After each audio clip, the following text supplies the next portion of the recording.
Yes, people, welcome back to the Flowcast. This is the Sammy episode. We have got Sammy Williams here, which is also another great posing coach in himself, the OG, as we call him. Obviously, Ryan as normal. Anything that you want to say, Ryan, to introduce? To introduce me or Sammy? Everyone knows who I am. Well, no one really knows who I am. No, Sammy, we've spoken for a while since my show, and it's just great to have someone on that has such a, not just a keen eye for posing, but just such a great, applicable posing coach and can teach so many people so well, because that's the difference between, like, can you pose or can you teach? I appreciate that, man. Thank you very much. It's a pleasure to be on here. It's nice to actually get to sit and speak with you guys, because, like, you know, when you go backwards and forwards over Instagram and that, it's not the same, is it, than actually sitting down and having, like, we're just sitting down before the podcast having a little chin wag, and it's nice to actually be able to speak face to face as such. Even though I think in bodybuilding as well, like, everyone lives so far away from each other, you can't just like call in and see your mates. No, that's it. Associate with each other for once. The amount of people I've tried to collab with on Instagram, and then they go, "Oh fuck, I live here," and I'm like, we've been saying it for like 6 months as well. That needs to get sorted. Yeah. We will do it 100% this year. We'll do some collabs. I think that me and Liam was talking last night about doing a joint seminar. I think that'd be mega. See if we can get Loft House involved in it as well. The 4 of us, I think that'd be amazing for anyone that wanted to jump on board. I did get a question. One of the questions I've got, I don't think I forgot to save it, but I've just popped up in my head now talking about a lot of us. Someone was like, when are we going to see the triple posing video? So the triplet, the triplet routine. That'd be pretty sick. Whenever, man, I'm down for it. So we did the double one. Did you see mine, Ryan's double one we did for the guest pose? Yeah, man. I was in Warsaw when it went out. It was John was prepping for the Poland show when it went out. So me and Callum watched it first thing in the morning. That's sick. So yeah, it's sick. It's good. It's good because, yeah, number one, Darren sort of put a platform there for you guys to do something that's different. Do you know what I mean? Which I think is cool, because not a lot of people are doing anything that's different or new anymore, especially in the amateurs. Like, you go to a show, it's the same shit, different day, isn't it? Yeah, definitely. You know, so to have something like that on, especially when you don't get guest posing anymore. I mean, I'm old as fuck, so I remember like going back to Beck Theatre and watching my mate compete at the amateurs for UK BFF, and literally we're sitting there watching it, and then midway through, Flex Lewis comes on and does guest pose, and it just don't happen like that anymore, you know, in the amateurs, which is a shame. So to have you guys do that, I thought that was pretty cool, man. It was cool. It was nice to give us free reign over to do whatever we want. And also, I think the last guest pose he had on was like Tom Platz, weren't it? So we were like, yeah, fuck, no pressure. Yeah. It was crazy. It was such a sick opportunity, wasn't it? Because, like, I remember Matt obviously said to me about it. I thought, you know what? If I'm going, I'm bringing my boy to do it 100%, and we're going to do something. And we did. We put in a couple of like iconic poses, like we did like the Lee Labrada rotating arrow in like different directions. I thought, yeah, just a couple of little things like that, you know, and it just works so well. Yeah. Fucking cool to do, man. So cool. Yeah, I was more nervous. I was more nervous doing the guest pose mate, than I've ever been for any show. I think it's just because we're both posing coaches as well, and you're out there. You can't really turn up and pose shit. You know what I mean? Yeah. I don't care if I get beat on stage. Yeah. If I look like a dickhead when I teach people to pose, I'm like, oh no, I'm never going to live it down. It's like that, yeah. Go and fall over on the stage, like, yep, no more posing clients anymore. That's it. Career done. Oh, mate. At the end of the day, people talk shit no matter what you say anyway, wouldn't they? I remember when I first started posing coaching, and I had loads of people turning around and saying, "Oh, why is he teaching posing? He's got no business teaching posing. He's never even been on a stage." Yeah. And I was like, "What the fuck does that have anything to do with it?" Do you know what I mean? So I got loads of guys in shape, and everyone started winning shows and being the best presented on there, and that. And then before you know it, now like people actually like, I'm fortunate enough to be in a position now where like people actually do rate me and come to me quite regular. So because your reputation, isn't it? Reputation matters, you know.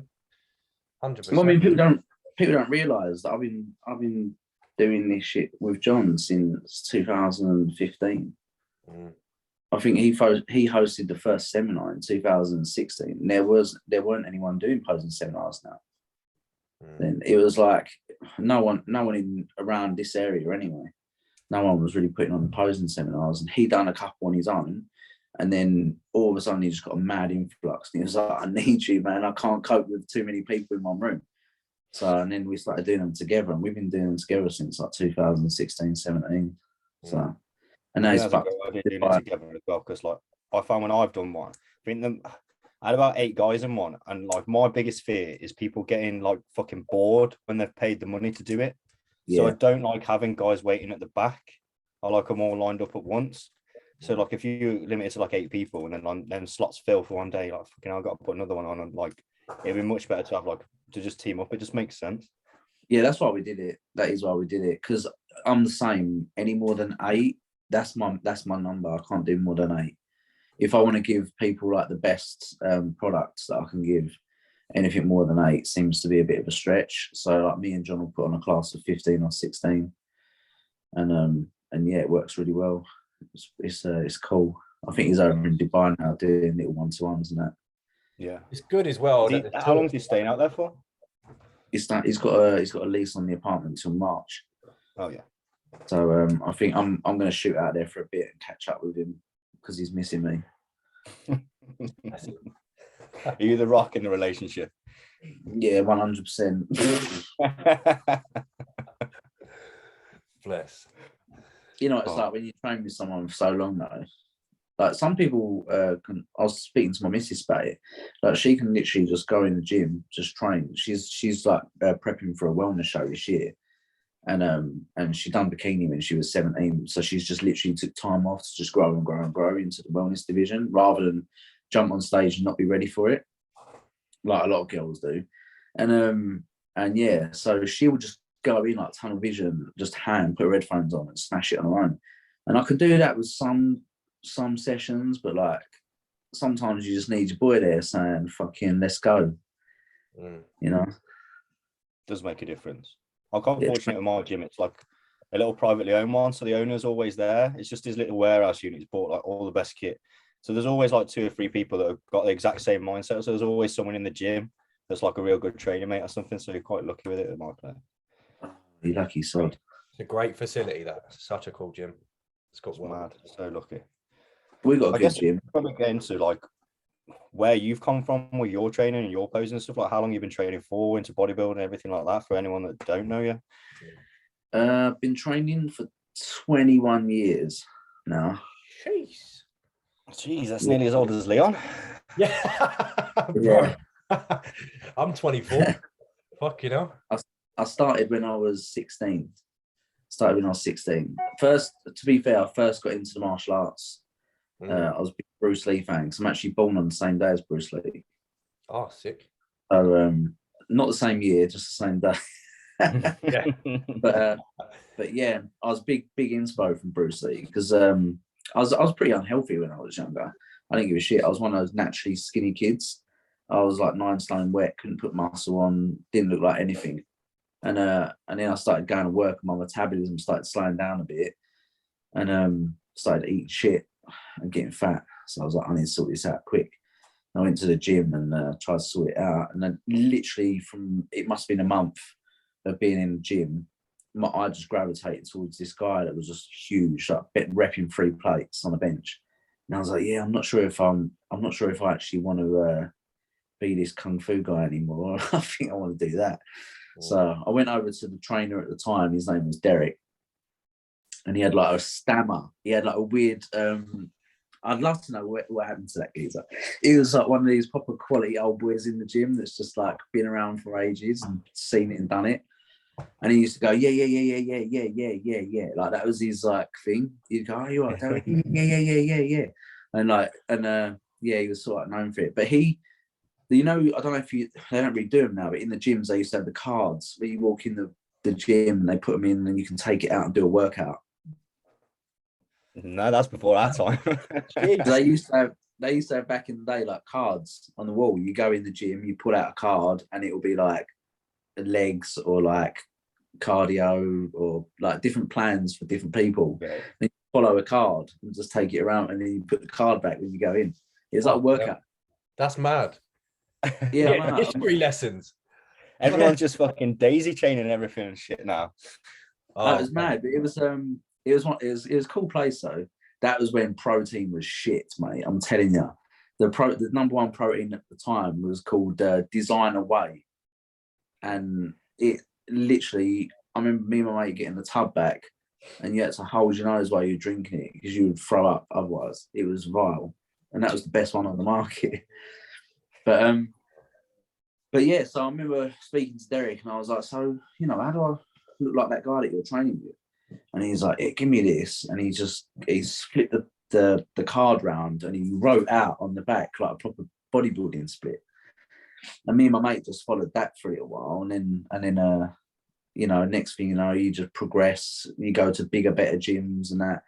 And Gila was the second gym that I went to in Billericay. And that was the most bodybuilding gym around here for a little while. They didn't really have bodybuilding gyms. So I went to a Gila, and that was just full of meatheads. That was where you get your first introduction to juice, and everyone's on the trend and God knows what. But that's where I sort of found bodybuilding, was at a Gila, because a couple of guys there would compete. We went to a few UK BFF shows and stuff like that. And then I remember after that, I ended up moving to Rip Gym. You've probably seen Rip Gym. Yeah, Rip Gym Basildon. Yeah, in Basildon. So yeah, I went to Rip Gym, and by the time I got to Rip Gym, that's like well further down the line. And that's when I met John. He worked behind the counter, and he also done PT in there as well. And he was the skinniest little kid you've ever seen, but ripped to the bone. Do you know what I mean? You could tell straight away he had like mad genetics. And one day we started sort of talking behind the counter. He was a proper boisterous little fucker. He'd always be digging me in ribs and shit, and like throwing kicks at me and stuff. And I'd done like Muay Thai for a few years previous. So I remember I gave him a little dig in the leg once. He did boxing, so he never took a kick in the leg before giving me a kick in the leg. I was like, fucking settle down, you bastard. Straight in his quad. Yeah, that was it. He was like, oh, what the fuck? But we got chatting, and we found out we had like this great love for bodybuilding, because I'd literally from the time that I was at Agida right until Ripped, which is probably a good like 10-year period, you know, I used to collect the stack of Flex magazines. I used to buy the Mitsuru Akabe DVDs and things, because I was never taught how to train really by anyone or that. It all came from watching those Mitsuru Akabe DVDs, which is why I've got quite a 90s style of training. I like that higher volume, higher rep, sit in the pocket style, where I just pump the muscle up. You know, that's my bread and butter. And yeah, we found that we had the same sort of philosophy on like posing and presentation and bodybuilding in general. And at the time as well, I was like, 30? I was coming up to like my 30th birthday. And in my mind, I'm like, I'm over the hill, but this kid's like awesome. I'm like, you should do a show, man. You should definitely do a show. And then, and he was like, oh yeah, do you reckon? Like a few people have said it. And I was like, yeah, get on it. And at the time we had Luke Sando in the gym. So Luke Sando was PTing in the gym. And even Bob Witt of LRF, he was PTing in the gym. So we had a gym of like a real like decent amount of like guys now that have gone and been quite successful. Legend. So it was good. We all took something from that. And I remember John started prepping with Luke Sando, but like bless him, Luke was never the best poser, you know. So when it came to doing the posing and the presentation side of things, like now John's diet, like John looked amazing on his first show, but John was like, can you help me do the posing side of things? Because I think he'd seen me in the gym. You know what it's like when you've got a passion for something. I've always, since I think as a kid, just hit shots and stuff, even when I was skinny at home. I don't know if you guys like it, especially doing martial arts. Yeah. If you can move, you've always been able to move. Like you'll have the right lines for a front double and stuff like that. Like always just naturally sit right in it. Exactly. It's like Bruce Lee said, right? Martial arts to him was never about kicking someone's ass. It's about honestly expressing oneself. Yeah. 100%. And that's what I take from it. I really did. That's why I like martial arts. Martial arts to me is never ever about fighting. It's about being able to express myself. I always feel like I've got something in here, especially when I do like a flow routine. Something will come into my mind, and it has to go out once it's gone in. And I can't force it out either. They'll be like, you've been asking me to put stuff up for ages, and like one eye at a time, and like stuff I won't do it unless it's like there, and when it's there and then it's like 10 p.m. at night. I'm like, fuck, I've got to record this. Like, it'll just go. That's the artist thing, you know, right? You can't force it. It just has to come. But I always had that inkling to just do it. Like, even from a young kid when I was skinny, I would like flex my traps in the mirror and things like that. And I'd just walk around making shapes and stuff when I was on my own at home. And so when John asked me to help him out with the posing, it came second nature to me. And plus I'd seen it so many times.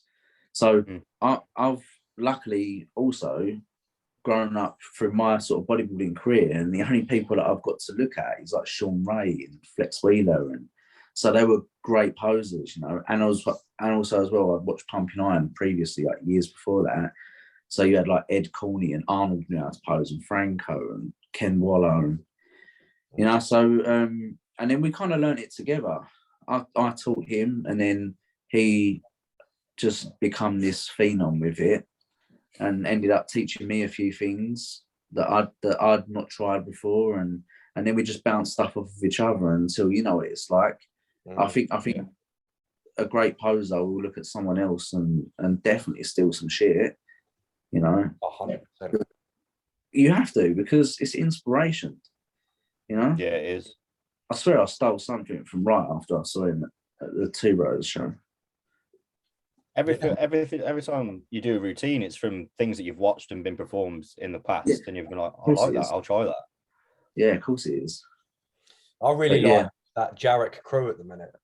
You know, the American dude. Yeah, he was natty, you know, up until his Arnold Classic prep, I'm sure. Have you seen his posing, Sammy? No, I don't think I have.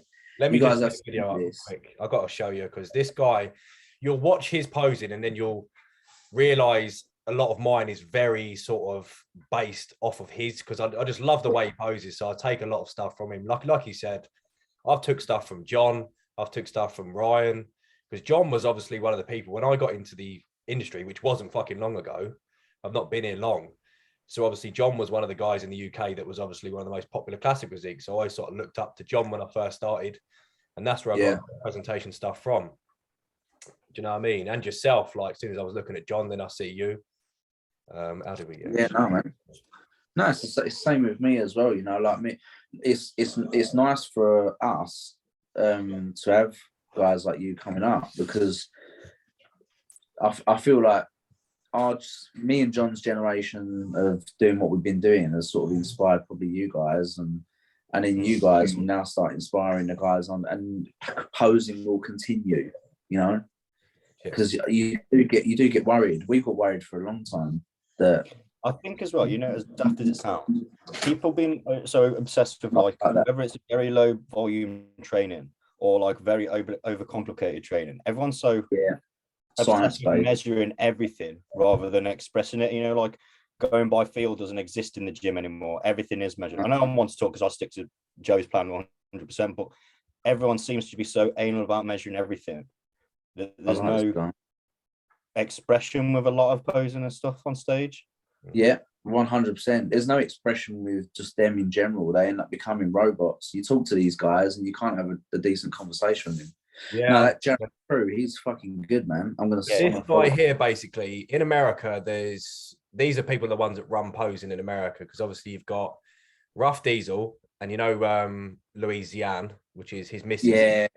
That's his missus. That's these misses basically, and they're pretty much the main ones. And then you've got Coach by Flow, which is like their whole branding. And then you've got a younger guy, Coached by Flow, JP, and then you've got obviously this dude. But yeah, his fucking posing is just shit hot, man. He did very good, very sharp and dramatic. With a wellness collab, which I thought was pretty cool. Yeah, he's awesome, man. I like the fact that his transitions from the back to the front are different. Yeah. The way he does a foot sweep, almost like Melvin Anthony. Yeah, you don't really the see change that. of level and direction. Like I always say to people, when creating a beautiful routine, you want to change direction and level all the time and be able to hit things from both sides. Yeah. Well, this is why me and John started doing the posing in the first place, because when we went to the show where he was competing, the first one, the UKBFF one, we really learned very quickly. And me for myself, coming from, I remember going to a show with my mate way back when, and it was probably my first introduction to bodybuilding live, and it was at the Hippodrome Casino in Colchester. And there was this French guy on there that posed with arms wide open. And now, to me, I didn't have any shoe-in with any of the guys that were there. I was there to just watch bodybuilding. You know, I'd gone as a fan and bought a ticket. And to see some guy putting a routine together and posing like that on stage, for me, was like, oh, this is money well spent. I've come to watch a show. And that is why I got sick of it over the years, just going to these amateur shows and just watching guys come out and do the most basic stuff and not being able to present themselves. You know, not even be able to open their lats up or hit a side chest with too much of a gap between their arm, and it just looks awkward. You know, sitting down too hard like they're having a shit because they think it's going to make their hamstring. Yeah, it's so funny that everyone has the same pet hates as well. Yeah. Yeah, they think it's going to make their hamstring pop more, and it actually just makes them look really awkward. So to see guys like that as a kid, younger, and then growing up and actually having guys that are new on stage that now I've got a shoe in or like a reason to go there and follow it. And I was just so underwhelmed. And I'm like, you pay a lot of money for these expensive tickets. And imagine if your guy's not on the stage. Imagine if you're not a coach supporting someone. It's boring. It's boring to watch. And it got me and John's back up. So we decided to make posing great again, which is where the hashtag come from. And we just start, like I say, that's where I use it as well now, influenced by the pair of you, because again, it's the same sort of reason as I come from as well. Do you know what I mean? I think it's the same sort of thing me and Ryan doing as well, just all together, like I say, working collectively to try and make posing better again. Do you know what I mean? Yeah. Like the cream of the crop will always rise to the top. So even if everyone is expressing the pose and everything, it'll always be the best one that shines through. But it just means that the whole show will be a lot more enjoyable to watch, because every time there's a show, there's like one or two guys and you'll be like, holy shit, that was good. And you know damn well, like whoever's there, whether it's someone's granny that's like from a bikini class, they'll go, bloody hell, that bloke was good, wasn't he? Like if it's a mad dramatic routine, it's just what you want to bring. And I think as well, that's why I bodybuild, and presume why you do and why Leon do, why you get on stage, is to express that. Yeah. So for me, it's like my first choice to do it. Yeah, I created the physique to hit the posing. It wasn't the other way around. Yeah. A question for you actually from myself, Sammy. How did you feel, obviously, because you stepped on stage so later on in your career? Yeah. How did you feel on that first day you stepped on stage? It was a mixed bag of emotions, really. Which sounds pretty cliche. Of course it was. Yeah, like leading up to the show, I was unusually not bothered. You know, like I never went in with any predetermined results. I said, I don't care if I come bang last. I'm just here to fulfill like something that I've wanted to do for a long time. And also it was to prove to people that, you know, I'm teaching guys to pose. This is why, because I can fucking do it, you know? So there was a bit of that involved in it as well. And it, on a side note to it, like I had a great relationship with my grandma, my nan, and she passed away, and the posing routine was actually dedicated to it. It was a song from a film that we both watched together, and both were fond of. And so there was a bit of pressure behind that. I didn't know whether I was going to choke. I'd cried many times doing the routine in practice, so I was a little bit nervous about breaking down on stage. Funnily enough, but then once I was backstage, I remember actually looking round because I was good mates with Jack Joe, who you beat. Yeah. I Yeah, love cool. Jack actually. Jack is such a nice guy. We chat a He's a lot legend, Jack, yeah. on messages He's because cool, obviously cool. we unfollowed each other leading up to it because obviously we knew we'd both be the hard hitters coming into the show. Yeah. See, I looked at his physique on Instagram. I thought, fuck, like this dude is fucking huge. So big, man. He's a big guy. And when we was pumping up backstage, I was looking at him. Veins are running everywhere. I looked at him. I said, "You're like a fucking racehorse, you cunt. The fucking size of you." I thought, I've just got to go out there and flow like there's no tomorrow, and hopefully just be the most classic guy on the stage. And I think Jack knows himself. Like, I won because I was the most classic to the criteria, you know. Yeah, you had the shape. Yeah, You had the shape. presentation. But even though his presentation was lovely as well, John, didn't you and John do his routine and that? John done it. Yeah, John done it. Yeah, it was nice. Maybe if you'd come here About emotion, actually, I had the emotion going into my routine for that show because I chose ex-ambassadors Unsteady. So the Unsteady was sort of dedicated to myself and like how I had mental health bad before, where I was sort of unsteady. And if that's what like bodybuilding sort of helped me in a way, do you know what I mean, to get over it all, where I was like in a bad place before bodybuilding. So yeah, I ended up having a tear on stage and that as well. But I think it just helps, doesn't it, to just flow with the emotion and really feel the song. Well, I chose "God Is a Woman" by Ariana Grande. Yeah, man. Was that intentionally? What did I say? I think I had a day to remember. I can't remember what the song was. It wasn't "End of Me." It's another one. Oh, "Forgive and Forget," and I had it all prep until about 3 weeks out. And that song was something that was like ground me when went through a load of shit at the start of the year and nearly fucking ruined my prep, like loads of emotional shit. And then 3 weeks out, I was like, no, I don't want to do that. I just fucking chose another song. So I just literally went. Shit you do, so I don't want to be reminded of that. It's always sometimes, weeks out. Sometimes it happens though, you just don't feel something. Yeah, I was just like, right, I think it was like the start of my prep, when you're still human. And I went through a load of shit.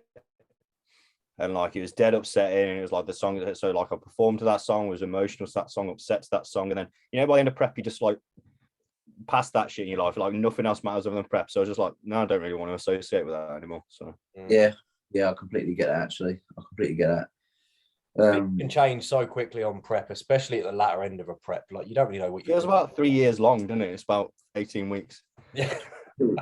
It feels like it's never going to end, doesn't it? Mine was 30 weeks in total with my two shows. Fuck. Really? Yeah. We were going to do the Two Bros as well. I was going to do the Body by O. It's a good job I didn't because I would have got absolutely spanked by Jimmy Tonk.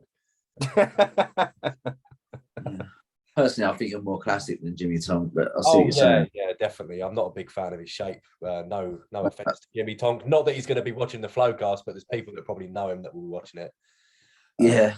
But anyway, lads, so we jump on with some questions because I think we've got a few to knock through if we can get them all done. Yeah, man. The first one, I don't know if we could discuss this because this is going on YouTube, but it was, what was your first cycles? First cycles. My first cycle. D-ball and KFC. I've done everything wrong in my bodybuilding career. Everything wrong. From training like a fucking... I never trained like an idiot. I always trained like bodybuilding, but always did the wrong thing. Fucking just always struggled to put on weight. I was never athletic either. So I was like 8.5 stone of skinny fat. Just played Xbox. And then trained in the gym a few years, and then literally just the classic little kid scared of injecting. I did D-ball only for about 4 weeks, and then I was like, no, I need some testosterone in this. So it was D-ball and KFC, man. Awful. D-ball, KFC, and gyno. Yeah, pretty much. Fucking hell. That was from Thomas Frame, by the way. My first cycle was a bit of a savage one because I got some I went to a vitamin shop, which is like one of them sort of Polish chain fucking shops. That's it always starts place I went when I started, which was completely first time I ever was bothered about lifting weights was 2.5 years ago. I walked into the vitamin shop, said to him, right, what do I need? And he spent me he gave me 300 fucking 400 quid worth of supplements of all shit that I probably didn't need.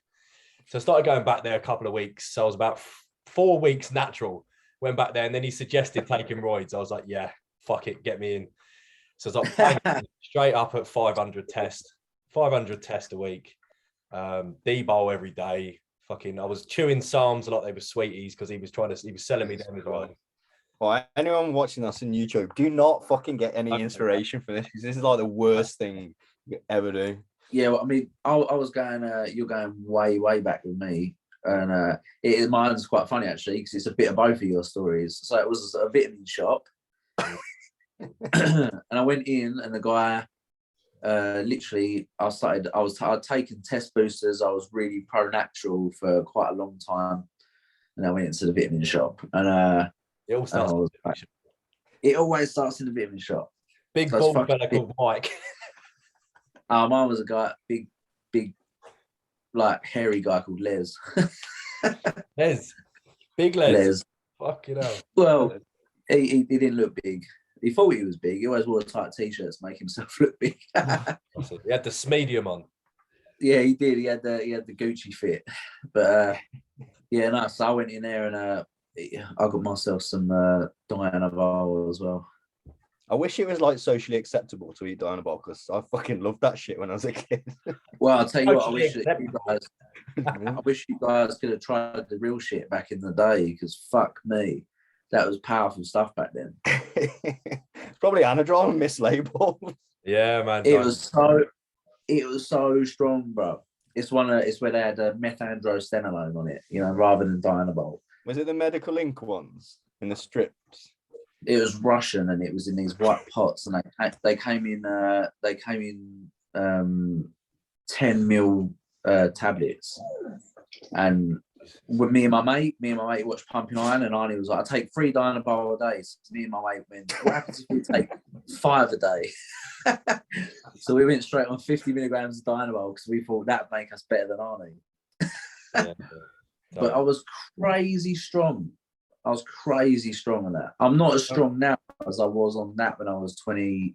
So the first time I did it, I was 22. Yeah, I'm not strong now as I was on it then. And no. I actually went that for 10 years. I put on about 20 kilos in 12 weeks on my first cycle. Mate, you have blown up out of nowhere. Literally a year with Joe, it was around 70 pounds of body weight added. That's lean body weight, because I'm like, when we was in my like reached like my full push in my last growth phase, so like my peak weight was like 103 kilos at my peak weight, and I was fairly lean as well, a decent body composition. So yeah, it's fucking mad. Like, yeah, I had some guy come up to me this morning in the gym, and he was like, you're going on the podcast tonight? And he went, that Leon's got massive so fast. And I was like, yeah, he has. But then we just go back to that first question. That isn't because of that first cycle. Let me believe. No, let me tell you now. That's purely down to like work rate and genetics. I always definitely been a genius. I'm being coached by a genius, but I always do disclose to people, and I'm always open to tell people that I do know that I have very, very good genetics. Like anyone that puts on 70 pounds in a year has fucking elite genetics. Yeah. I don't think you're going to take a shitload of drugs and just fucking add 70 pounds, because you might, but you'll be fucking 8 foot wide and obese and have a fucking breathing monitor to go to bed. Do you know what I mean? And one kidney, yeah. Any questions you lot want to jump on? We can jump back and forth with questions if you want. If you've got a load.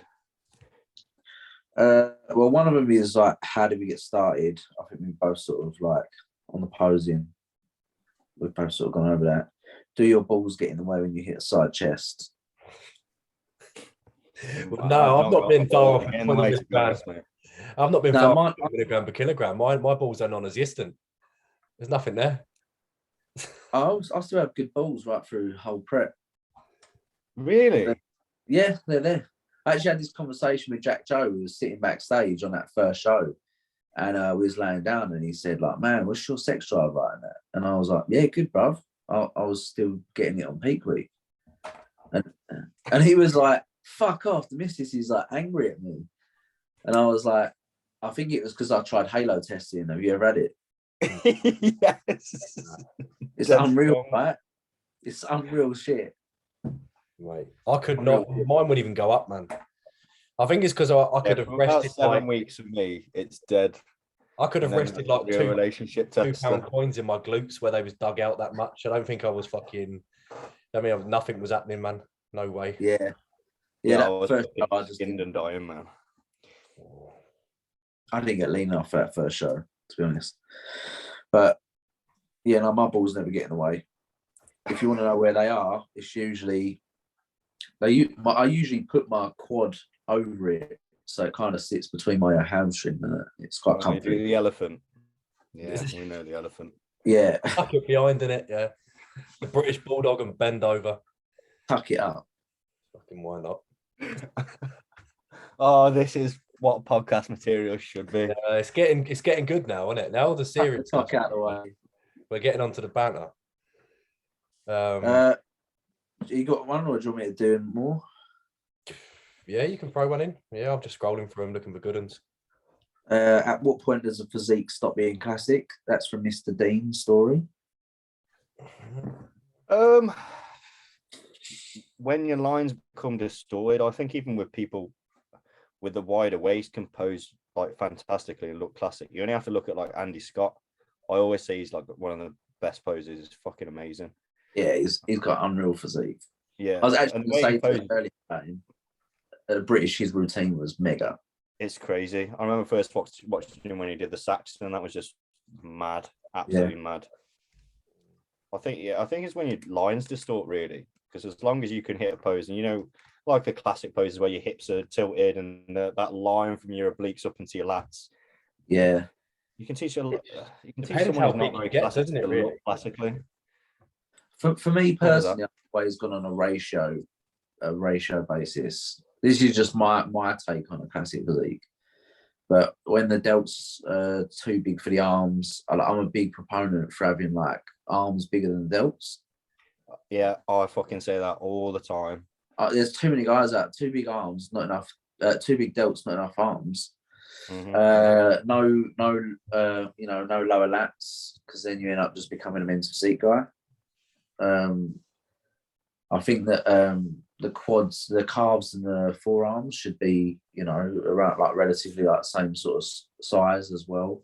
Like you can't have weak calves and forearms, and yeah, there's that whole Greek flow in it. Like if your quad sweep doesn't come out further than your waist, I think that's you can't really.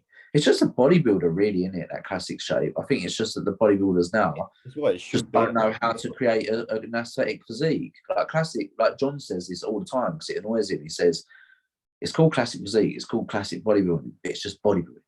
Yeah. It's just that what happened is bodybuilding got it so wrong that now you have to call it classic to basically say this is how it should have been done. If that makes sense, Yeah, I agree with that. And it's just, I think they worked it off of the Greeks, didn't they? The ratios, it come from the Greek statues where they worked out all the ratios. But yeah, just look at a Greek statue and sort of over embellish it, and you've got a pretty good classic physique right there. Yeah, like a Bob Paris, Frank Zane kind of thing. When you look at these guys, even like, do you know another great one who I think is really classic is Bob Waterhouse. Yeah. The arms, the biceps. Fuck, man. I don't know how he weighs so little though. I met him at natty, isn't he? Says he's natty. He is natty. DFC won the DFAC World Championships about 3 times. I met him at one of our guys. One of my posing guys was doing a UK DFBA show, so we went down to like support him and that. And Bobby was there, and he's a bit taller than me. I think he's like 5'9" and a bit, maybe 5'10". And I just couldn't believe it. I was like standing next to him. I was like, how the fuck, like with that height and that amount of muscle, did you manage to get down to 72, 73 kilos? He's our height because we're top of class B and he was in class B. He's slightly taller than me when I stood next to him. I don't know if he has. Just be 5'9", then you're allowed to be an ass because I think it's up to 5'9", isn't it? But yeah. Yeah, he like 5'9". He's just slightly taller. But you can see like his bones, man. Like my bones are the same. I weigh nothing, absolutely nothing. I know I haven't got near the amount of muscle as Bob has, but when I diet right down, I think I got to like fuck, this last prep, my lowest was like 164. It won't be that on your next prep though. No, hopefully not. You slapped. You've tripled. You've tripled, man, since that last prep.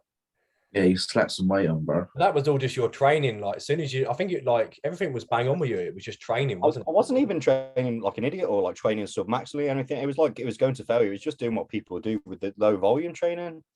Just wasn't because enough. that was a way I knew to measure progress. Yeah. Rather than because I didn't know much about periodizing training in a volume setting as we do now. Whereas like that's what people think low volume is. It's just like the most basic way to measure progression because you're only measuring one thing, which is the load. If your form and execution and tempo is identical all the way through, all they're measuring is the load. If they're not changing the rep range, they're not adding sets or volume or in any way. That's the only thing they're measuring. Yeah.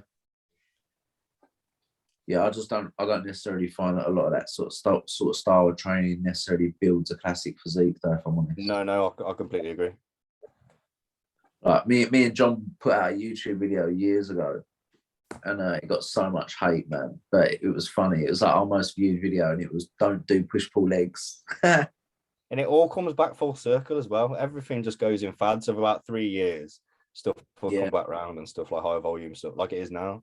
We were just saying like, and it was really funny because we said this on a podcast, right? But obviously we're nobody really in the grand scheme of things. And then fucking a few years later, Fuad literally says it on his podcast on Bodybuilding and Bollocks, where he's like, all these guys doing push pull legs got no arms.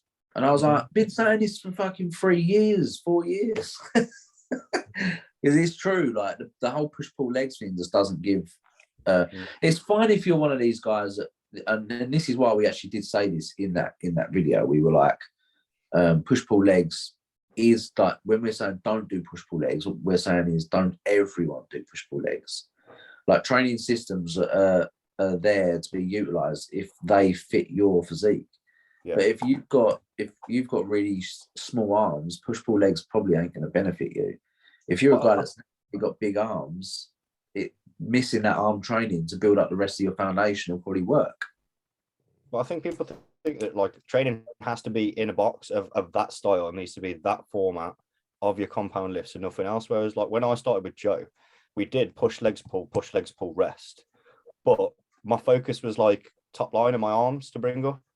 So yeah, the arm volume and delt volume would be dotted around, not only just on that, but like on my second leg day, I'd end up having like cable flies for chest through in the week, and everyone was like, what the fuck? But it's just a more effective way to distribute your volume for your chest and your arms and everything through the week, where you can actually get more volume in for the week.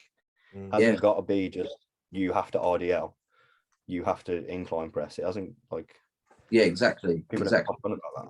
That's the thing where people get misconstrued by it because they don't tailor the push pull legs to their own physique. You know, there's that like doing push pull legs. There's there shouldn't be one set way of doing it. It should just be a guide to where you can kind of work around your own like misgivings or whatever. So, because we've kind of had that with when I train with John now, Callum's got him on a similar sort of thing, and he jokes about it on his Instagram where now he's a logbook wanker and he uses push pull legs. Cal said so. Because Cal said so, and it's like, but all the stuff that needed is in there. You know, it's not written like your typical push pull legs program. It's written more for what John's lacking, and that's the way it should. Also, John's always had fantastic arms as well. John, what? Yeah, John? he's always had great arms. Well, they could be better. And you can't have too big arms. When you are pro, we always say it. You can't. There's no such thing as too big a triceps or too much triceps. There's no such thing. Name me a more aesthetic muscle on the body than the tricep. It will transform you. You can never have too much of it. It will always accentuate a physique. You know. Yeah. I find like a lot of guys coming up now seem to have really developed short head and they've got no long head. Like the back bit of the tricep. So, but yeah. Got any more questions? I've got loads. I've got a few. A little practical one from lactic addict Luke. So, how did you learn to vacuum? For me, I've never done like the exercises, like lying down in a crunch position and practicing it that way and then sat up. The only way I've ever really practiced it is getting a bench on like a high incline, or like just leaning against something that's about your chest height. So you're leaning your rib cage over in your stance already, and that's like you can get the most range of motion through your diaphragm then, rather than doing it lay on the floor where you're restricted or sat up. Yeah, and that's the only way I just feel like vacuums are just easier when you diet down. Do you know what I mean? Yeah, that's another thing. I never ever even practiced it. If you can pull a vacuum, you can pull a vacuum. In my opinion, I think it's like, but I'm not a massive fan of vacuums, to be fair myself. Like, I feel no, I feel like it's just like classic has just gone too far fixated on vacuums now. Like it did when it first came out. Yeah, I wouldn't say now. I'd say when it first came out, people were really on the vacuum. But I think people were basically choosing a side between, are you a Bumstead fan or a Brion? Because it was mostly Bumstead and Brion arguing over, is the vacuum necessary? So I think people that was pro Bumstead were like, yeah, you've got to have a vacuum. No. I never really hit it in a posing routine. Anyway, I'll just hit like the half back when you do your front double or something like that. Yeah. I never end up actually hitting it as a pose on its own, really. It's a tool. It's a tool to utilize throughout all poses, really, to help just control the midsection and make poses a lot harder and easier to like mobility as well, for one, to be able to rotate in certain twisted shots. Just pull a half vacuum, get an extra bit of rotation, But yeah, I'll only ever use it twice, really, on a mandatory during a front double bicep. I'll vacuum, and also I'll do it when I do my ab fight after I flex my abs. Yeah, and I think it suits you actually, because you got the rib structure for it. It's what I say to people as well, like clients of mine should only vacuum if you've got the rib structure for it. Like you see guys and they hit like even like say for just a normal front abs and thigh, and they hit it dead on, and they try and hit the vacuum, but they just haven't got the rib structure. Like my ribs are like this. It's the obliques and the serratus around it. They've got on that. Perfect. When they pull it up, it just sucks up nice. Where if it comes like this, it just looks odd. I think you're just best off just using the abs. If it's straight, if it's just a straight diaphragm, like straight. You have to have the abs and obliques and serratus all around the rib cage to actually bring it in and have something around. Otherwise, you end up like ribs, nothing. It's just like Wesley Vizard. I always say Wesley Vizard should never hit that. It doesn't help him at all. It doesn't help his waist either, does it? Not at all. No. He needs to learn how to offset his poses and get that classic hip dip. Being a guy with a wider waist, he should really sort of offset himself, shouldn't he? And utilize the angles like Brandon Harding. Do you know what I mean? Yeah, 100%. He's a great poser as well. Wesley, I'd say he's a great static poser, but transition-wise, he's not amazing. Agreed. Personally. I got a question from Carlos, Big Carlos, KD Classic Physique. Do posing / mandatory poses in classic vary between federations like it does for women and men's physique? Yes, because two bros don't have a side tricep on their thing, but they call it out anyway. I think it just depends. Like, look at the class criteria when you're looking to do a federation, like FitX, like PCA, like two bros, like NABA, whichever shows you're going to do. Just look at the criteria, and it's going to tell you the order of the poses normally anyway. Because I know like PCA is classic bodybuilding, is open classic bodybuilding, and then we have most musculars in front lat spreads. Whereas you go to two bros, they don't have most musculars in classic. They don't have a front lat spread either, or rear lat spread, do they? They don't have front or rear because they follow the NPC regulations. Yeah, there you go. So like, obviously they're priming people to go into the pro leagues, and the pro leagues don't have a lat spread, so they just don't throw it in. But actually, that's one of the reasons that I chose PCA, because of the fact that they had more sort of emphasis on the posing. Yeah, and they do. Like, you find a lot. What I like with PCA as well is a lot of the time they will go for the smaller guy with the nicer lines and the better presentation, which, in my opinion, does matter. More true to the Yeah. Well, sometimes it depends. Sometimes it depends. It depends. It does, yeah. What I'd like to add as well is make sure your posing coach knows all the criteria as well. Like FitX request that you hit a front double in a classic way. Yeah. Literally, like different feds will ask for stuff differently. So make sure that you have someone that actually knows the difference between the criteria. Like if I have a classic guy in, I'll teach them all of the mandatories. But like PCA, they don't have most muscular on the criteria, but they always forget and call it out anyway. Yeah. So I'd rather someone be prepared than just be like, oh shit. Yeah, 100%. I've had loads of guys come to me and they've gone to another posing coach and they're like, oh, they didn't like let me know that. Like, what's the difference between PCA and two bros? Or what's it? And it's like, Jesus Christ. Like, they don't even know. They don't know because they're just bum licking the one federation. Well, they're not even doing that. Let's say it right. They're literally just trying to make some easy money off of saying that they don't really have not a lot of knowledge about. True. If you're a posing coach and you're in this game, you better know it inside fucking out, you know. Fucking yeah, true enough, man. True enough. I mean, myself, I'm constantly learning, but I can say this last year and a half, I've put in a fucking shift and done my knowledge and revised from the people. Do you know what I mean? To learn. You can't have people notice, you know. Oh shit, where's he gone? Was his fucking connection gone, isn't it? Jeez. His connection started to dip out a bit. I noticed he started freezing and that when he was talking. See if he jumps. But yeah, you're dead right. You know, with regards to that, like guys now, they're only interested. They do like one show and they're like, oh, how can I make money? Oh, I'll be an online coach. Oh, yeah, there you go. You can make some money doing posing as well. Oh, well, I can sort of pose. And then they're a posing coach. It's like, oh, come on, there's way more to it than that. And it's sad because now there's a lot of guys out there just getting misinformation and not really getting a class product, you know. But I think, like you always say, the cream rises to the top, which is why, you know, obviously you're putting out sick content and that's why you're getting noticed. Yeah. I only ever hear about really you and why. I think you sort of have to put yourself out, don't you? You have to do the work. You have to sort of do things for free. Like that's why I did a whole free posing series covering all quarter turns and mandatories.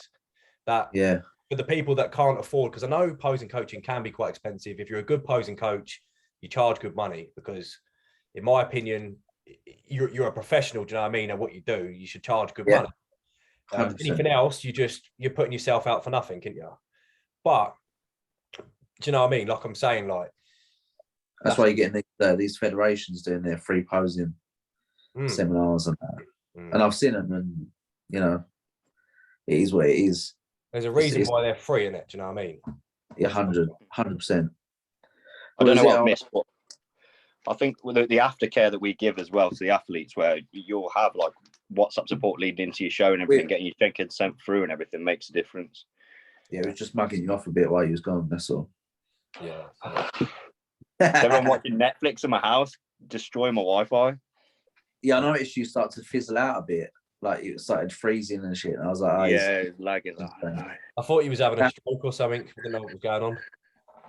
That happened to me on I do another podcast by do you know Matt Smart? Yeah, I competed against him at PCA. Yeah, we had done a little thing on his podcast because he's got one called When Nerds Do Fitness. Yeah, I'll see. I'm a bit of a nerd, and yeah, he was speaking about that then, and he was like, "Fucking imagine how I felt." He went walking backstage, and I've got Leon and fucking Jack Joe standing next to me. He was like, I was like, "What the fuck?" He didn't pick a good time to do that show. It was a fucking hard class though, my class, man. It was mad. It really was. Everyone like post-COVID, like I'd already prepped through Christmas, had the preps cancelled. I didn't even eat Christmas dinner. I had fucking meal prep on Christmas Day because I was fucking tunnel vision. And then a week after Christmas, PCA got cancelled. So I think everyone who had been cancelled out, fuck it, I'm dying for it. I'm jumping straight in this first PCA show. And obviously me and Jack landed together. But yeah, you caused a massive upset that day. I think everyone had Jack. People just didn't realise what I was like because they'd only seen photos. Do you know what I mean? Just from the Instagram. He was hyped hard as well, though. Yeah, Jay shared him a lot, didn't he? So everyone knew. But And I think Jack knows himself. He Like, was he wasn't fully in proportion as well, was he? Like legs to upper ratio, it just sort of put him out. He knows. He always says to me, he needs more lats and more quad sweep. He always says that to me, but he's working hard on it. He looks massive again already. He won't be in my class next time anyway. I asked him if he was doing open the other day. I was like, "Nah, I'm doing Two Bros Classic." Fuck me, you look enormous. I was like, "How about it? You massive fuck." I said to him, "Well, thank fuck, we're both going for Two Bros next because he ain't in my class. He's too fucking heavy, isn't he? He had like what? He must have had 20 kilos of me on stage, easy. He's a big fucking lad." The guy that won my class, he was a proper arrogant little shit. Yeah, I've seen him a few times. He was coached by that Matteo, wasn't he? The half-cast dude. He was coached by Adriano Saxon King. Oh, was he? Yeah, and then who was it that won? And then Adriano went down and judged us. Yeah, wouldn't surprise me. Yeah, fucking hell. So I'm not going to say any more. But yeah, but funnily enough, that day he was standing. We was getting ready to go up the stairs. It was a really cool ass venue as well, man. And it was so good. We was getting ready to go up the stairs, and I turned around and I went, "Fucking look at those boys!" Like pointing to you and Jack. I was like, "They're massive," and he just went, "They're all right." And I was like, "Whoa, you really rate yourself." He does. Who was it? I don't know who it was. It was. He's not even got Instagram. I've got him on Instagram because he followed me moving into the prep because I think he thought I'd be in his class, and I kept seeing him like my photos. I don't think he's got Instagram because Nefertiti put a picture of him up on their site. They put one of me up as well for the posing trunks, but yeah, he won. Like, let's say, right, it was the first time, that's right, and he was like jumping around on stage, going, "I am the pressure. I am the pressure." He was going. He didn't even stay for the overall because he didn't want that smoke off me. That's why. Yeah, I know. Did not want that classic smoke. Yeah, you know that kid. You would have absolutely annihilated him. To be honest with you, brother, I had fucking nads. I had nads in my overall. I would have had a sword. I would have been doing the podcast now with me fucking sword, but I had big nads. What can I do about that? Nothing. Nads is an absolute freak, right? Where is that? How did he even fit in classic at Two Bros? Don't know. Don't even know. To be honest with you, he's got an incredible physique, but there's nothing classic about it. No, not at all. I think he likes the presentation, doesn't he? He likes the posing. Yeah, so he's still chatting backstage about it, and he was saying holds himself well. Yeah. Who did his posing? Well. Huh? Who did his posing? I don't actually know. I think it might have been Emma Hyman. I think it was Emma. I noticed. I was looking at Emma Hyman. Actually, she always pops up and likes like a few of my photos, but she doesn't follow me. Same here. It's strange, but she follows you, right? She follows you, right? I looked, I thought, wow, she follows right. Yeah, she follows me, but then she don't like me. Rise a celebrity, mate. He's got Brandon. No, I told you, everyone that follows me, none of them like me. John Rothhouse followed me. Yeah, I woke up yesterday morning and he followed me. Yeah. That's because you know I'm on the podcast. Because the OG. We should do another 4-way one and get John on. I asked him. He said he's sound. He's game for it. So we'll get that'd be sick. A 4-way thing. A flow gangbang. He can tell you all the things I told him. Right. So I've got another one from Thomas Frayne from early. He said, "What is the most common question you get asked by your clients, bodybuilding / posing?" How do you do the twisted middle bicep? Shit. Yeah. How do you do the 3/4 double or something? Yeah, 100%. Yeah. I had to actually teach someone. I had big, massive Matt that's doing the first timers. Yeah. I fucking put that in his routine. It was like he'd never had any posing coming to me, and he was like, "Can you do my routine? I want it done quick." I was like, "Yeah, sound." Fucking had a 3/4 twisting double in it. He hits it better than me straight away. I was like, "Fucking great, cheers, mate." Yeah, thanks. That's so rare, man. At least he's gonna make me look good when he's up there. Oh, I love it. I love a double. Fucking love it. To get someone that does it right is so rare. But I mean, luckily I've got like a system now where I can pretty much get anyone to do it. Yeah. If they're just listen to me, you know. It's all in the hips. 100%. I say I think there's a good 3 or 4 ways you can hit it, isn't there? Whether you set yourself and what height and direction. Like I always say to people, the most simple one for me is the same sort of like the really high up, like you set your legs the same as you would in a side chest, and then you just straight upright, and the arms are literally there, so you keep them level. I find that's a really easy one. You don't need too much mobility for that one. You can you need a lot of lat though. Yeah, you do need a lot of that. That's what I mean. There's a lot of people that try and hit twisted doubles, but they just haven't got that back thickness, so they just get lost as soon as they twist.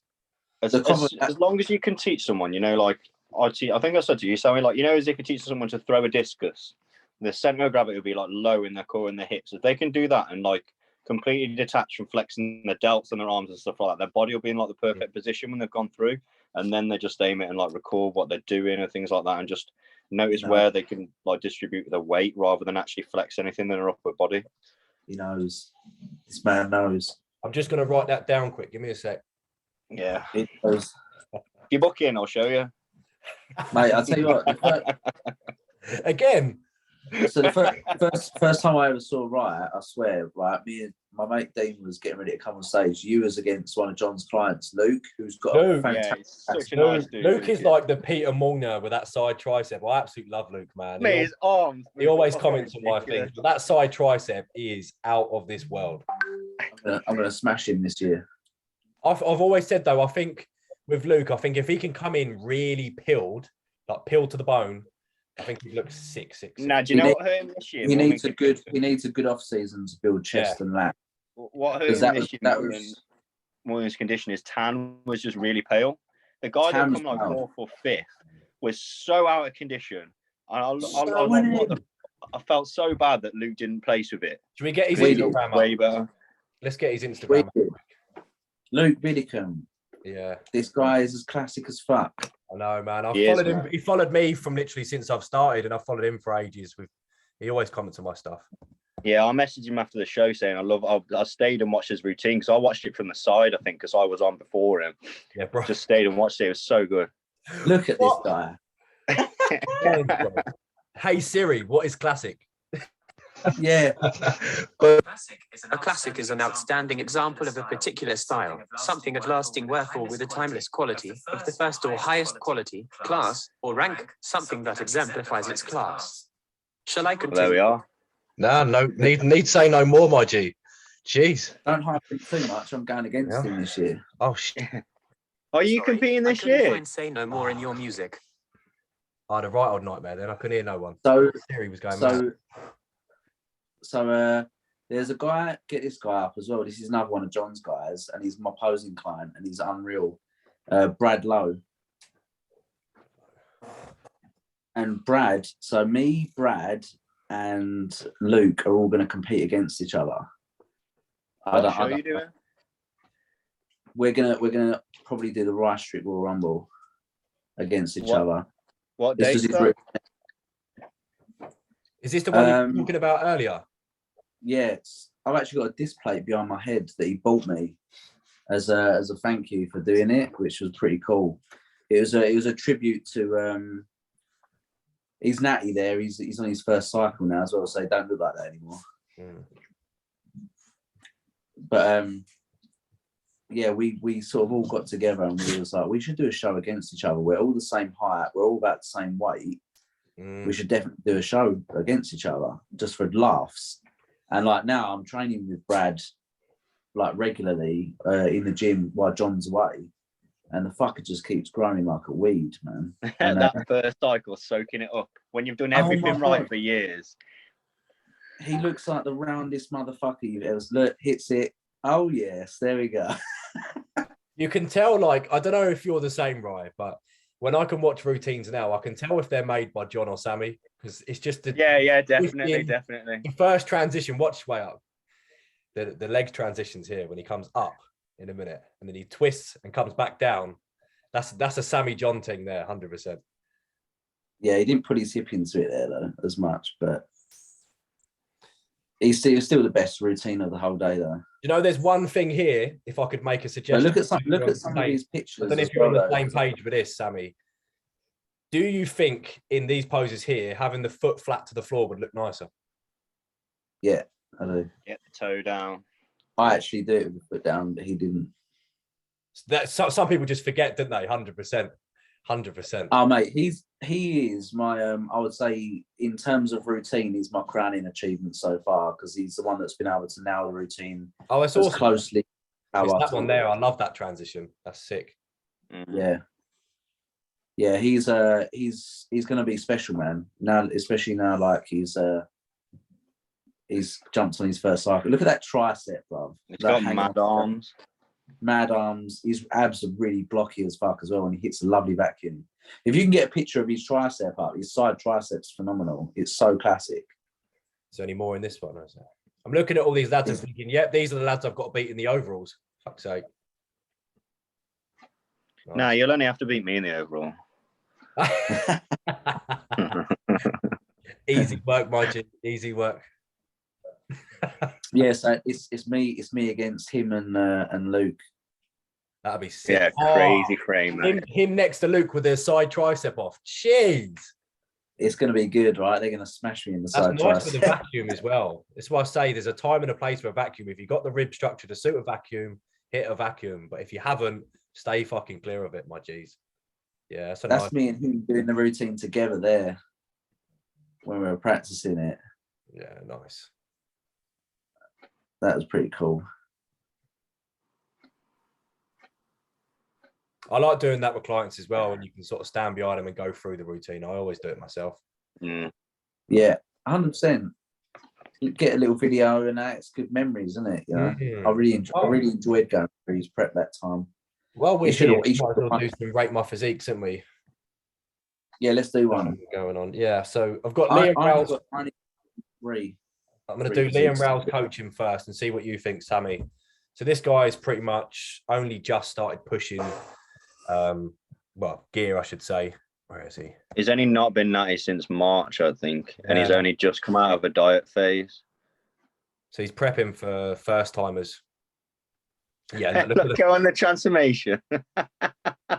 Round. Look at the roundness, man. Here we go. Disgusting. That was his last diet. Yeah. That's a transformation and a half, mate.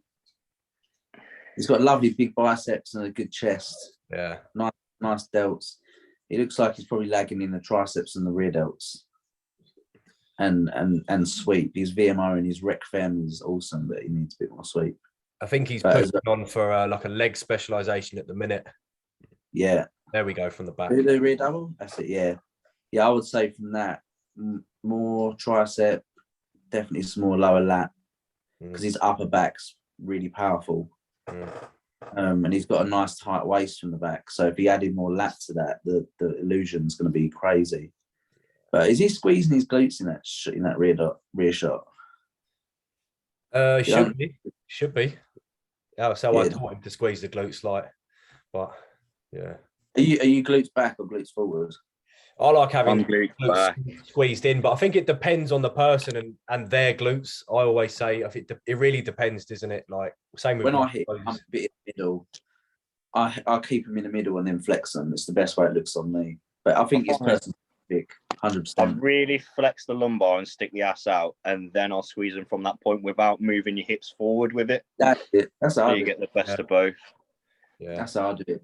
I think me and you pose quite similar, right? This is what I was saying to Leon yesterday. Is one of the cool things about you and Leon is like Leon hasn't just fucking learned from you and copied everything you've done.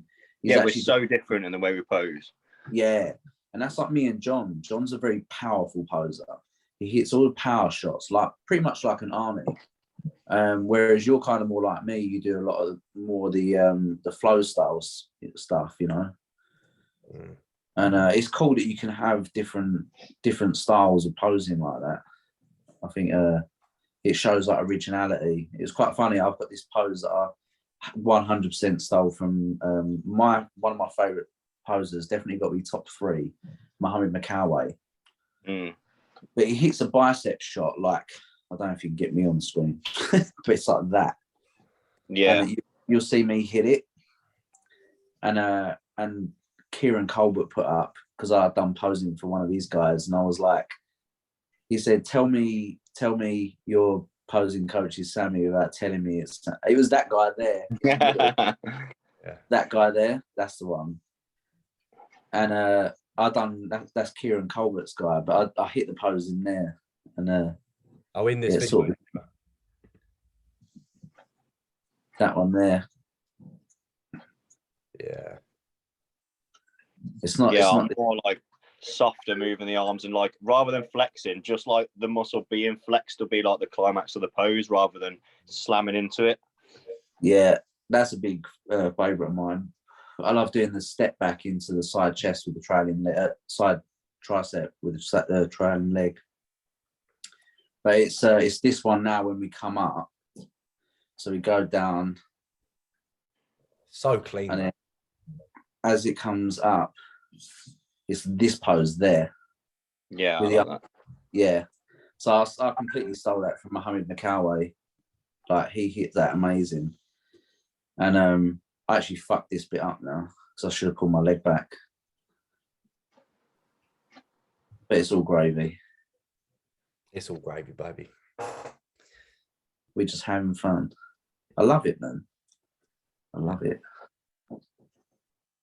Go and rate my physique in that lineup. In this lineup, if it loads, what's going on there? John approved. He put showdown. You just have to look for the cleanest quarter turn, don't you? Yeah, and that's 100% you. Yeah. So I personally, looking at that, I think I should have been first call out, but I didn't get it because this was second call outs. Did he make call out? No. So none of them except the guy on the far right made call out. The most muscular guy in the group. Yeah, pretty much. But he had a massive waist from the front. It is mad how like feds can differ the judging so much. Like one show will go for like the more slender classic lines, and then the next show in the very same fed will go for the most stacked in the weight class. But he's getting this is the future. This is the future here, bro. I've been helping him with his routine. Yeah, he always asked like a little bit of advice off me as well. Yeah, he's so fucking nice, this dude. But oh my god, his posing is phenomenal. Like, beast. Yeah, so I taught him the whole. So this is I've actually developed a new methodology of transitioning on the floor, and I call it the 5-point posing system, the 5-point transition system, and it's all the ground stuff, and it's basically But I'm not going to give too much away. But it's basically about lining up extremities, you know, and I sort of gave Jan a sort of insight into it, which is why he kind of looks really clean with his lower body and his hips. Because it basically runs off of I run it off of foot to knee and hip ratio. That's where it all comes from, you know. I think that's where, like, because I haven't got a system for that, but I think that's what would make I've got a system for transitioning through mandatories and stuff like that just makes it so easy and understandable for the lads you have in. And it's having like little knacks like that make you a good posing coach, really. I've had so many guys come to me and they've gone to great posers, like good posers, and they say, you're so much better at being able to explain it. Yeah. You know? Yeah. I'll take good stock in that, you know. I think a lot of it comes with my age and confidence.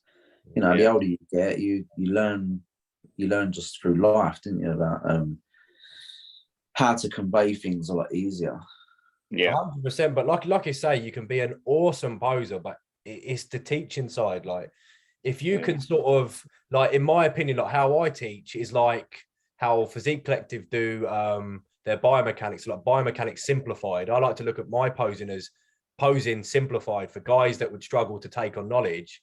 I find it like they say to me the same as they said to you, like, I find it so much easier to learn from you because I feel like one, you can connect with the people better.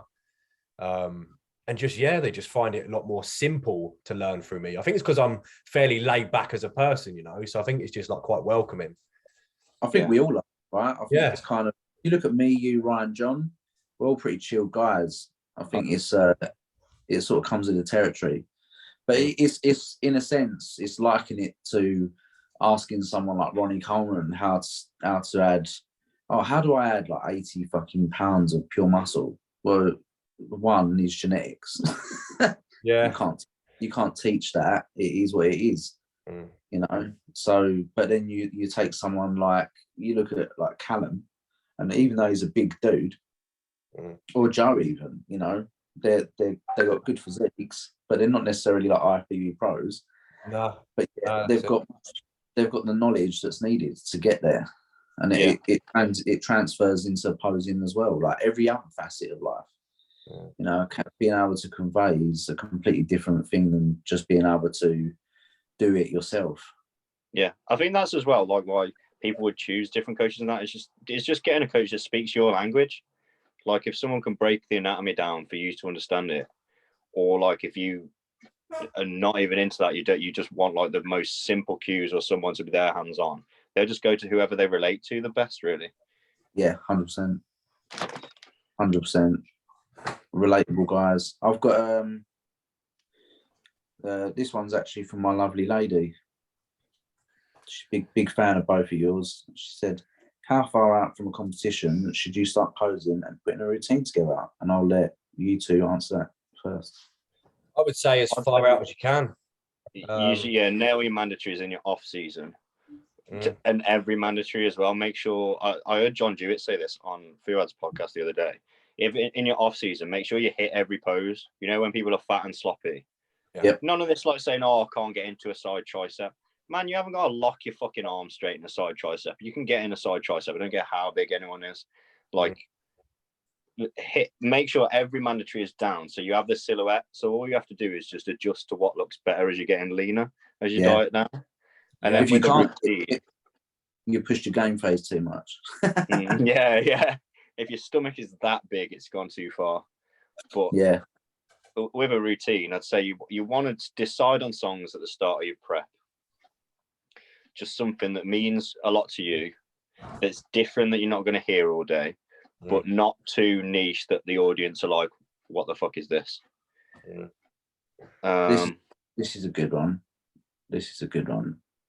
Most important pose to nail perfectly. Front relaxed. Yeah.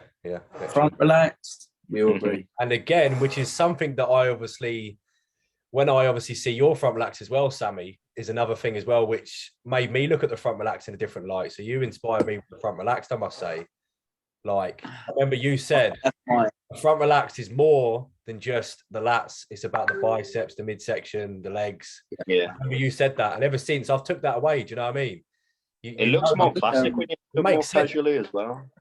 Yeah. I'm gonna take some big props for that, because I think my front relax is doing the rounds now. 100%. You can see it everywhere. It's a bit like the look across the shoulder now, side chest, isn't it? That's doing the rounds as well. Yeah, you'll look across the shoulder, definitely. My front relax came from a guy called Matt Adams, who actually is the chairman at Battle of Bedford. I was round at Joe's when we was prepping for the PCA, and I was doing a bit of posing in front of him because he's judged for years. And he was just like, why don't you try and hit it? Because I'm sure he got it from, who did he get it from? Just don't give it to too many people, man. I've seen it going around too much now. It's too late. It's literally too late. You see people that don't even tag Leon anymore, and it's like up there. Yeah. Have you noticed it with any of your poses, right? Yeah, straight away. It's they're covering their face everywhere. I was going to say that. That's what I was thinking of. That side chest came from Kevin Larone. So he was the original who used to look across the shoulder, side chest. And then that's Matt Adams said to me, why don't you try and hit it like that?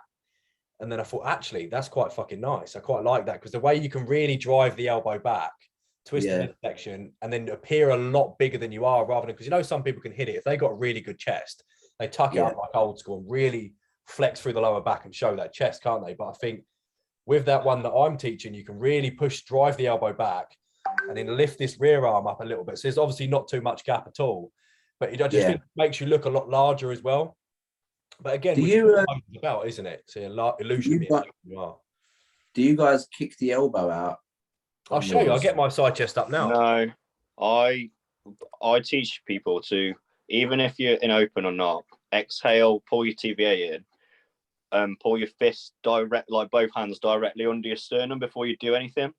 Yeah, that's then when you're under the ribs, you can turn as much as you want, and there'll be no gaps, and it'll just look as round as possible. No, so what I'm saying is the arm that's closest. Yeah. So the arm that's closest, there's a little trick me and John teach people, and I'll give this one to a few people. So you want to imagine like your wrist that's across your body, where Leon's got his tattoo, is velcroed into your sternum. Yeah. And then you, by kicking the elbow out of the other arm, so point the arrow to the other elbow, that by kicking that elbow out while everything's locked in tight, it pushes the tricep round and it makes the tying of the delt look sharper and shows more of the arm size. 100%. Now look at the difference in the size of my arm here and here.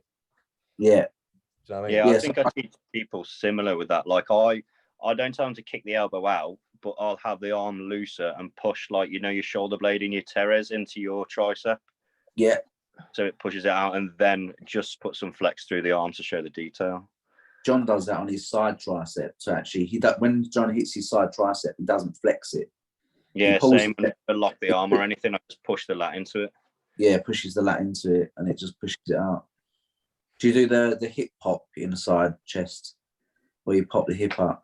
Like like put pressure through the ball of the foot and just lift that front hip.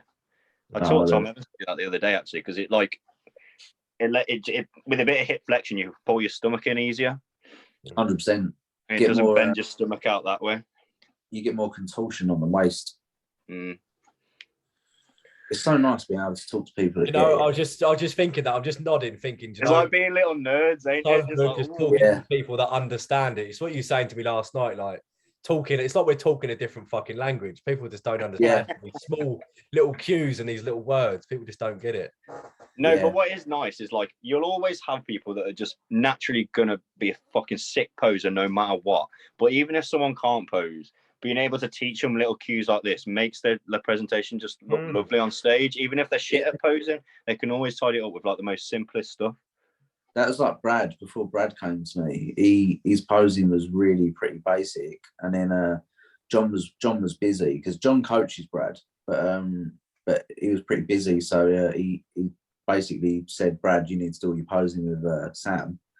And I honestly think that Brad will be the next posing coach coming through. Because he gets more of them. We need more of them. Another potential one as well. Do you know Derek fucking what's his name? The Chinese guy. This dude.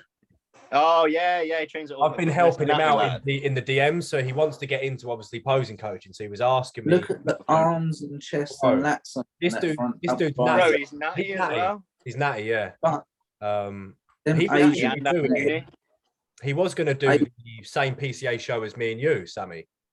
Really? He ended up dropping out of it, yeah. How tall is he? I think he's short. Like an inch below us, I think. Yeah, he can pose. Another guy. So I said to him, like, I just said we need more posing coaches, and like for him to be coaching as well would be good because I love his style of posing. I just want to say to Derek, if Derek's going to watch this, we're looking at your poses now, and you have such a natural knack of. Look at how he's obviously done that by himself. Look how mint his lines look. He knows just what to look for. Yeah. He'll be just going through poses by himself and thinking of little cues that you can teach people. He's kicking the elbow out on the side chest without no one touching it. And then just get at him, man. Get helping some lads. Who was his fucking? He was coached by what's his name? Josh. The fucking great poser he was. Done PCA for ages. The Welsh guy. Kinsey Clow. Yeah, Kinsey was coaching him for ages. So I don't know if he did a bit. Yeah. I was trying to think of his name for ages yesterday because he prepped Brandon Harlin for his first show. Yeah. But all I could think for the last couple of weeks, yeah. Yeah, because he was called phenomenal, man. He's posing. He was called the Majestic Cunt, wasn't he, online? Yeah. Is he still on Instagram? So he goes off of Instagram and then comes back on it, doesn't he? Yeah, I don't think he cares about bodybuilding or anything. Watch this one here, and you can see that he's inspired by yourself and John in the move he does here with the double. He comes around. Watching him on it. Yeah. Ready? Yeah. Who's he inspired by? Oh, we've been doing that. Yeah. We've been doing. He's just got to look up at the other arm though to just set. Like head position is so The important. lines and everything is just so natural where he sits with his feet position in the lock. Derek, ain't no one gonna have to teach you to teach people to pose. I'm a big one for like these real aggressive hand positions. Yeah, same. What I It's love. very Mohammed Makawe. But don't you think those Asian guys, man, have the most amazing genetics? I can't believe the muscle belly is crazy. How are we in 2022 and there hasn't been an Asian Mr. Olympia with the fucking shapes that they come with? I don't get it. Yeah. We haven't had a Mr. Olympia as Asian, and I don't understand why. There's definitely something wrong in there.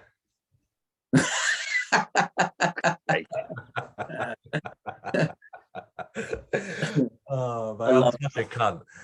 I'm such a cunt. Have we got any other rate my physiques while we're here?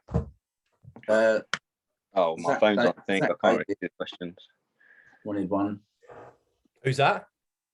I got 2 rate my physiques. One tagged both of yous as well. So you. Oh yeah, you'll have to get that out.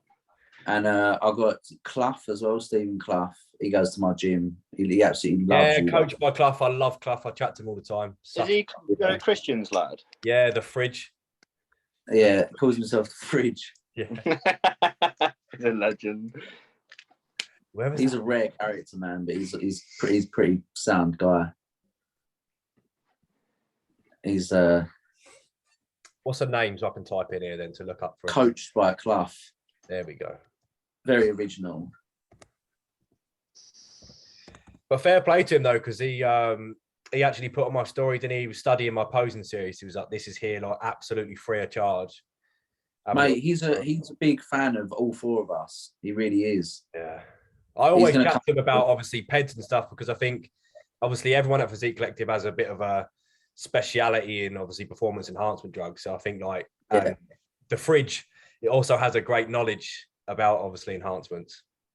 Big fridge. Yeah, I think he's learned it just because he's studied you guys so hard, to be honest. He's a primo connoisseur. Because he was a natty right up until this year, or like early like mid last year. He was natty, and then he jumped on. But before he jumped on, he obviously did a hell of a lot of research, as opposed to like what your normal guys do. They don't research it, and instead Clough went the other way, and he jumped in balls deep into the PED world, and he's learned quite a lot. So he's trying to hit my front relax there, but. Bring the arm up lower. Yeah. No, you just need to not flex anything other than like keep your shoulders in the right way and pull your TVA in and you're front relaxed. That's just let them land where they need to. You can tell when people like put too much tension in their hands and they hold their hands forward. I'm a big fan though. If you look at all my guys, they all, and I actually, do you know where I devised this from? Is the hand position being neutral like that rather than pronated?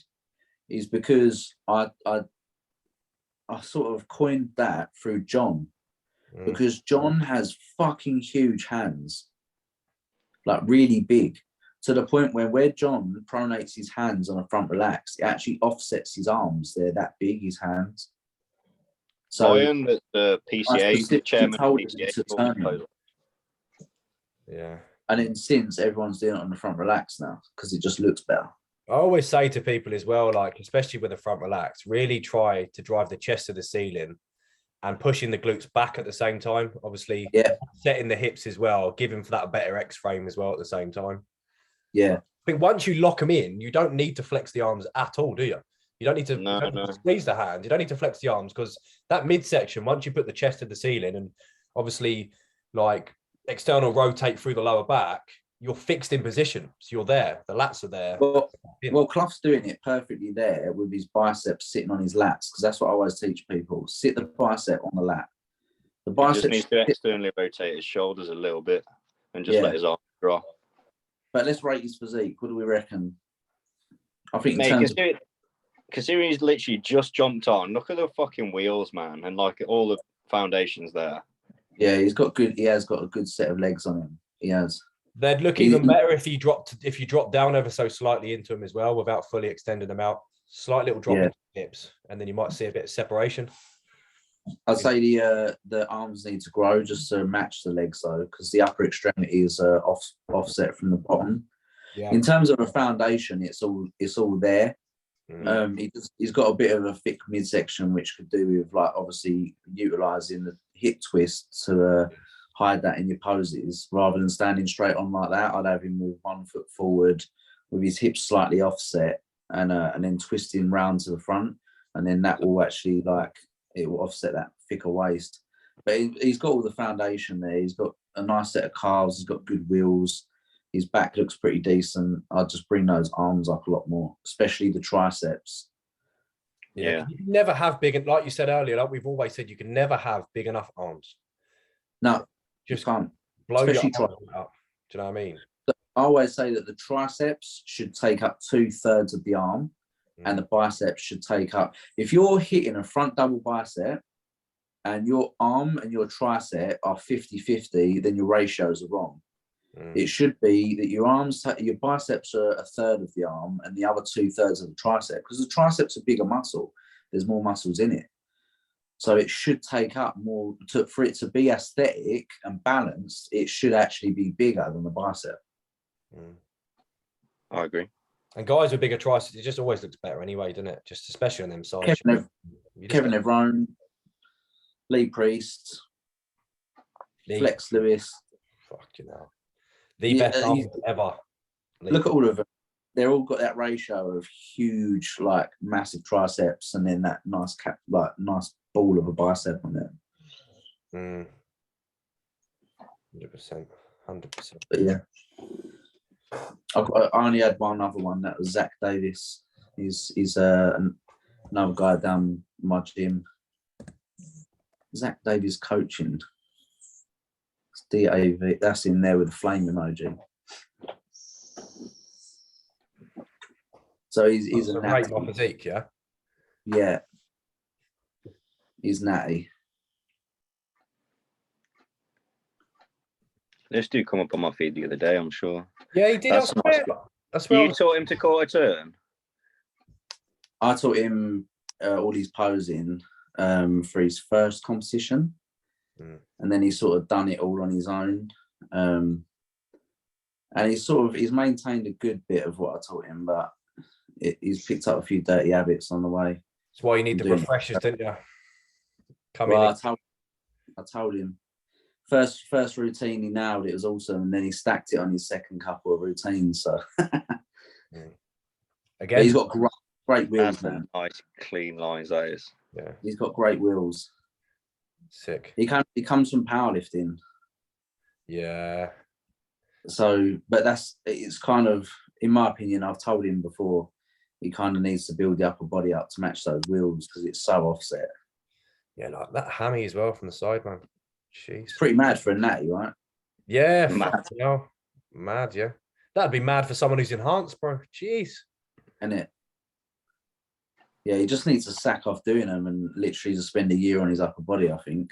He should just train arms every day. Stop him on maintenance and just go into an upper body specialization. Like everybody does specialization block. People think specialization blocks have like only just come around in like the last few years, but people don't realize as soon as you start training that body part, at least more than twice a week, that's then becomes a specialization block. Do you know what I mean? So people have been doing specialization blocks for fucking centuries. Do you know what I mean? Oh, Arnold speaks about him pumping iron. You know, he said, we look at the deltoids, and then we say we start some clay on here, and then we add some more delta. You know, specialization training is just a posh word for saying, where am I weak? Let's work on it more. Yeah, bring up your body parts, basically. But what do we think? Do we think he's classic or not? Be honest. Classic. Yeah, I'd say he's more. Yeah, I think. I mean, it's stage. I think so. I think judging by like stage results and good, correct results, I think a good classic bodybuilder in the UK can get away with having bigger legs if they bring the arms up to match it. Yeah. I think even if they're like quite streamlined and they're not that wide in the shoulders, it complements the big legs quite well if you've got like the huge tricep to go with it. So there you go, Zach. There's your answer. Train arms, you fucker. Oh, here we go. That's a nice, No, that's a nice side chest. Yeah. Like even though his chest isn't huge, like look how like clean that looks. That's so good. Yeah, I Bro, taught him that. That's a madness. Look at that. Bro. Let me Hams some. is- That's another muscle you can't have too big. Fucking hamstrings. Hamstrings, I agree. Let me It's some my hammies, weakness, bro. man. Let me some That's my weakness. I've been working on it all year. Yeah, I've Trying got to- mine. Same. That's what I mean. Now is just moved on to a hammy and chest specialization. I think that's what mine's going to be after dieting, Leon, because that's like really the only We're thing. so that similar, like what we Yeah. need to develop, aren't we? Really, it's strange. Yeah. Literally just running the same blocks, basically. The I classic just need- specialization. For me this year, the focus has solely been on glutes and hammies, and my outer head of my long head of my tricep, because that's pretty much where I'm lagging, and then just bringing the condition to top it. Did you see my my like really old prep photos when I had my glutes really dug out? Did you see them ones? Yeah, man, that was gnarly. Well, I've got to ask, why are you the classic ghost? So Is that fucking pale? Is it? I thought yeah, it was so 'cause it was basically like on if we try I and was go like, back and see like some of my photos when I was prepping, look how like transparent. mate, just see the recent There we ones. go. Look, where it was summer, I was just like so fucking bright. People Yeah. just kept commenting and saying you're a ghost. You look like a ghost. And I You look thought, like a jellyfish. as well, That's it's got pale. that, That's and it's see-through. also got the meaning of a ghost light springs out of nowhere. And this year, I've just You've came got out of nowhere, so it sort of fits with the You've got name as great- well. So I've just rolled You've with got it. a great physique. Absolutely mega physique. You've got so balanced. That's Look at that leading in. from the back. That rear shot. That's so good. Like again, you're the same though. Add more lateral head onto your triceps, and your arms look mental from the back. Trust me. Do you want to look at this shot now and then see how much different it looks now post show? It's just this one here. Wow. Where is the rear double? You got a great flow though. This one. It's come up. Fucking hell. Come up a little bit, man. He's done a Chris Bumstead. He That threw was some classic- lats in the. Classic days there, man. Memories. That's nice. Memories. That is really. But That hair again, is I like mad. a vacuum. I always like a vacuum myself, but only from the side. And like You if gotta I'm sort really that hair going to out, get don't you? out, I'll do it from the side because it looks good. But then from the front, like I said, I've got that rib structure that's quite like sharp at the top. So I think I just loses. You know what I mean? Yeah, vacuum from the sides rather than the front. 100%. Yeah, next one. I'd go in with a better Barnet though. On the next one. Bring back the Napoleon Dynamite. Keep that. What you did? Didn't like the curls? Didn't like the curls? It was a bit tall, wasn't it? That surely gave you a few extra inches on stage, didn't it? Is that what you were trying to do? You were trying to catch up to Jack with your hair. Yeah, I was still fucking 5 foot away. Look at it. The Barnet. Jesus. That's He won't nice. even be there. He won't even be there, but the next time I compete. You know. Oh, that one hand bicep shot is beautiful. Yeah, Credit to I taught Ryan. you well, young Padawan. Credit to Yeah, Brian, big Brian Brambleby. the way you've got the arch in your hips is just up through your lats is just perfect. It was just, like, that throwing day your just elbow fit out, together so fucking well. Like everything, when you just, it was just everything was perfect on that day. It just worked out as it should have, which is just fucking lovely. Until That I posing went, thick as well, wasn't it? have you seen? A guy called Golden Era Dan? Golden Era Dan. The name rings a bell. I had probably it noticed when I competed at FitX because I did novice bodybuilding at FitX and won that, and then I came second in classic to a guy who was Dan, but he should have been in classic short. But fucking hell, man, is an insane rig. Like I'll show you. Yeah, you'll like this. Ryan's got this Very dude. old. Now, to be fair, you'll both be competing against him. He's in your class.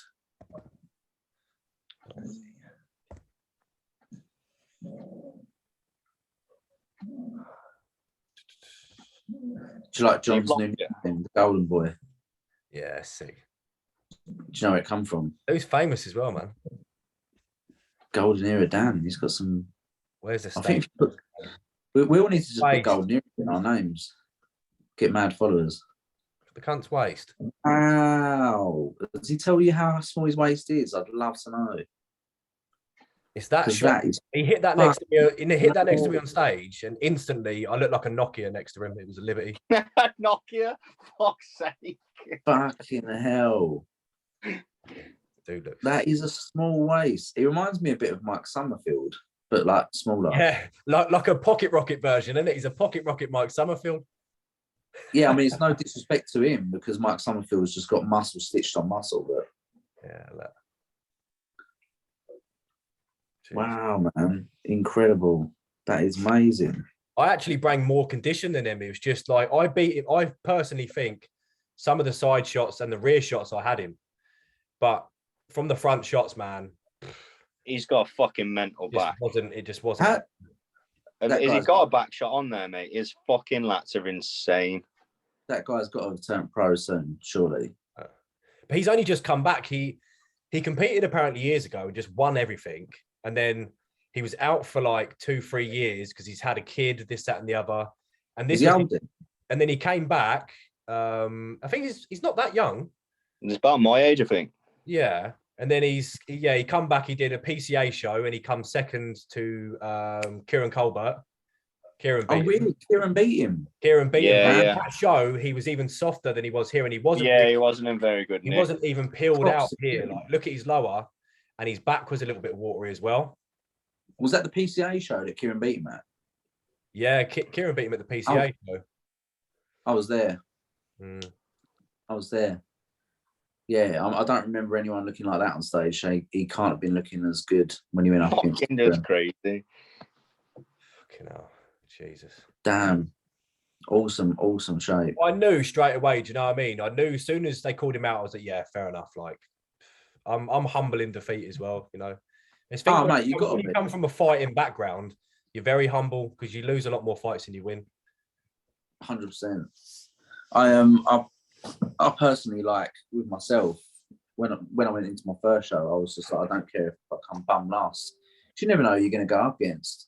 Yeah. It's what kind of annoys me when I get clients come up to me and straight away they're like, yeah, we're going to win. And I'm like, you just don't know, man, you know? Yeah.